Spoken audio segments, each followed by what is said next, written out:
মে দিবস, এই মে দিবসে আমার আপনার দায়িত্ব রয়েছে, আমার আপনার কর্তব্য রয়েছে। কারণ শ্রমিকরাও এই বাংলাদেশেরই মানুষ, শ্রমিকরাও আমাদের পাশাপাশি তাদের বসবাস করার অধিকার রয়েছে।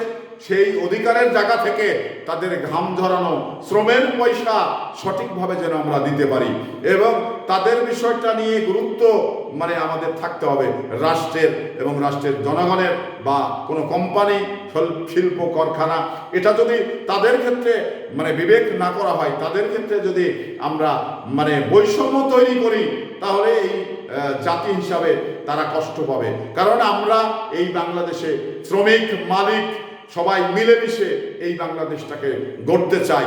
এই বাংলাদেশ আমার আপনার সবার বাংলাদেশ, শ্রমিকের বাংলাদেশ, মেহনতি মানুষের বাংলাদেশ এবং মালিকের বাংলাদেশ। সবাই মিলে দিন শেষে আমরা এই বাংলাদেশি, আমাদের পরিচয় হোক আমরা বাংলাদেশি। সবার আগে বাংলাদেশটাকে ভালো রাখতে হলে সবাই মিলেমিশে বৈষম্য ছেড়ে এই বাংলাদেশটাকে আগে এগিয়ে নিতে হবে, এই প্রত্যয় সবার ভিতরে আমরা ব্যক্ত করতে চাই।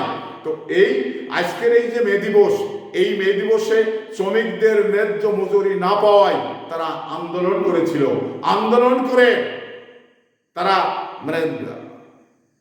গুলি করে তাদের মেরে ফেলা হয়েছিল। তো যারা এই শ্রমিকের আন্দোলন করতে গিয়ে মারা গিয়েছেন, তাদের আত্মার প্রতি মাগফিরাত কামনা করি এবং তাদের শোকাহত পরিবারদের সমবেদনা জ্ঞাপন করি। কারণ তার ন্যায্য মজুরি, শ্রমের দাম নিতে গিয়ে তাকে গুলি করে মৃত্যুবরণ করতে হয়েছে।